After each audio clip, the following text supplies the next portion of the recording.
अक्सर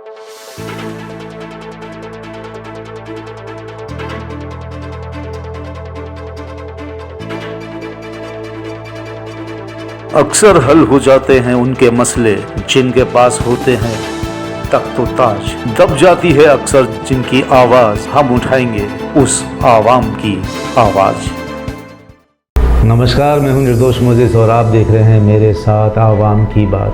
आज आवाम की बात में हम आपके सामने लाएंगे वो 3 मुद्दे जिन पर आजकल देश भर में उबाल है, चर्चा है और तमाम बातें चल रही हैं। ये 3 मुद्दे हैं, किसानों पर है, कंगना रनौत को लेकर है और लव जिहाद को लेकर है। तो सबसे पहले हम बात करेंगे किसानों को लेकर, जिनका प्रदर्शन दिन ब दिन बढ़ता जा रहा है लगातार, लेकिन पता नहीं चल रहा कि आखिर किसानों की बात कब सुनी जाएगी।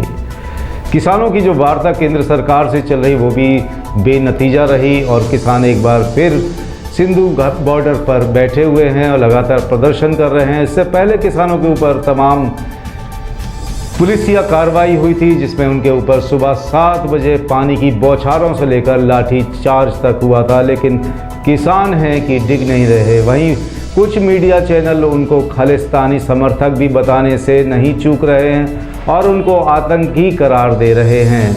लेकिन यहाँ पर एक सवाल ये उठता है कि आखिर किसान आतंकी कैसे हो सकते हैं, जो अन्न उगाकर सिर्फ एमएसपी की बात कर रहे हैं। एमएसपी को एक लाइन लिखवाना चाहते हैं उस बिल में जो कि एमएसपी नहीं है, जिसमें उस बात को लेकर सरकार अपनी जगह अडिग है और किसान अपनी जगह अडिग है। और किसान लगातार प्रदर्शन कर रहे हैं, देश भर में प्रदर्शन चल रहा है इस तरीके का, लेकिन मीडिया चैनल उनको लगातार सिर्फ पंजाब के किसान दिखाकर बता रही है उनको कि कुछ पंजाब के किसान जो हैं वो प्रदर्शन कर रहे हैं, लेकिन ऐसा नहीं है। यूपी में भी किसान लगातार प्रदर्शन कर रहे हैं, हरियाणा के किसान भी प्रदर्शन कर रहे हैं, दिल्ली में भी लगातार किसान प्रदर्शन कर रहे हैं और पंजाब के किसान भी प्रदर्शन में हिस्सा ले रहे हैं। लेकिन मीडिया चैनलों को शायद वो खालिस्तानी समर्थक नज़र आ रहे हैं, इसीलिए उनको खालिस्तानी कहकर बुलाया जा रहा है, उन्हें खालिस्तानी कह के बताया जा रहा है। खैर, कुछ मिलाकर ये है कि किसानों का समस्या तब तक नहीं शांत होगी जब तक कि उनको एमएसपी निर्धारित नहीं किया जाएगा। एमएसपी और एमआरपी एक वो बात है जो कि सबके सामने है। एमआरपी का मतलब है मैक्सिमम रिटेल प्राइस, जो एक वस्तु पर निर्धारित की जाती है कि आप इस वस्तु को इस कीमत तक बेच सकते हैं। बाज़ार में जाने पर आपको वो वस्तु जितना निर्धारित रेट लिखा है उससे 1 रुपये भी कम नहीं मिलती। तो आखिर किसानों के संग ये अन्याय, क्योंकि किसानों का जो अनाज है, जो अन्न है, उसके लिए फिर निर्धारित की रेट क्यों नहीं है। आपको ये भी बता दें कि जिस तरीके से किसानों को परेशान किया जाता है, सरकारी मंडियों में परेशान किया जाता है, किसान हार कर वही अपना अनाज को प्राइवेट तौर पर प्राइवेट ठेकेदारों को देता है, आढ़तियों को देता है और उसे कम कीमत में बेच देता है। ये सरदर्दी किसानों की आज से नहीं है, तमाम सालों से चल रही है, लेकिन इस पर अभी तक किसी ने भी कोई ध्यान नहीं दिया, कोई नज़र नहीं डाली कि किसानों को आखिर किस बात की समस्या है। जो किसान अन्न उगाता है देश में, जो किसान यहाँ के लोगों का पेट भरता है, उस किसान के साथ इतनी नाइंसाफ़ी क्यों। खैर, फिलहाल कनाडा के प्रधानमंत्री भी भारत के किसानों के पक्ष में खड़े दिखाई दे रहे हैं। पिछले दिनों वो दिल्ली आए थे और यहाँ पर आके उन्होंने किसानों के हक की बात कही। उन्होंने कहा कि उनका देश किसानों के साथ खड़ा है, किसानों की हर जायज़ मांग के साथ उनका देश खड़ा है। फिलहाल किसान अपना प्रदर्शन कर रहे हैं और केंद्र सरकार अपनी बात पर अडिग है।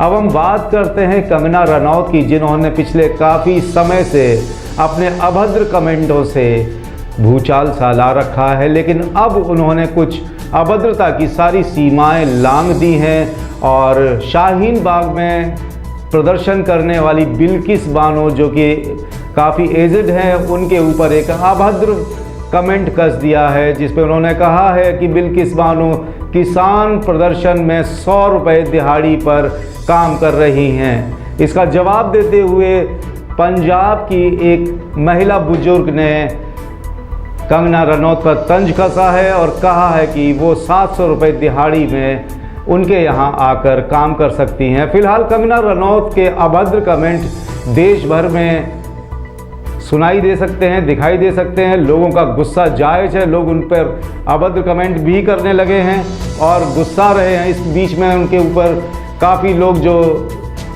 फिल्म इंडस्ट्री से भी हैं वो लोग भी उनसे भिड़ गए हैं, जो आपको लगातार कमेंटों में दिखाई दे रहा होगा। लेकिन फिलहाल कंगना रनौत के जो शब्द बाण हैं वो बेहद अभद्रतापूर्वक है, उसे देशवासी शायद ही हजम कर पाएंगे।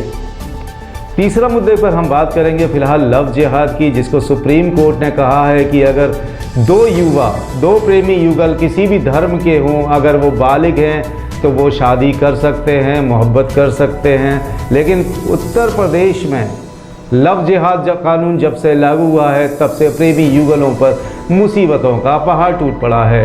ये तस्वीर हम आपको दिखा रहे हैं, वीडियो दिखा रहे हैं, जिसमें आप खुद देख सकते हैं कि ये प्रेमी युगल शादी करने के लिए कोर्ट गया था, लेकिन ऐन मौके पर पुलिस वहां पहुंच जाती है और प्रेमी युगल को अलग कर देती है और दोनों को थाने ले जाती है।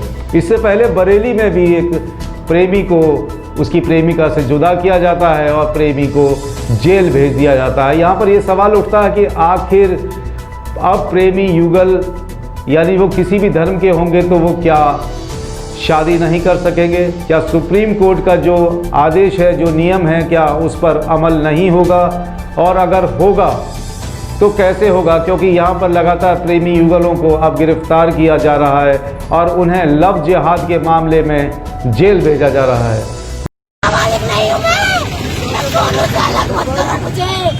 बहुत प्यार है मुझे उससे, बहुत ज्यादा, मेरी जान है वो।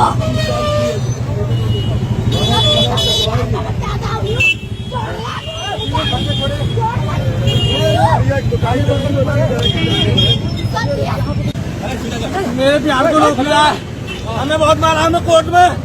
मेरे प्यार को रोक लिया भाई यहाँ पे, मेरे प्यार को रोक लिया यहाँ पे। लड़की का नाम अंजलि है, मेरा नाम सोनू मलिक है। फिलहाल आवाम की बात में सिर्फ इतना ही। फिर मिलेंगे आपसे, तब तक के लिए मुझे यानी निर्दोष मोजिस को दीजिए इजाज़त। नमस्कार।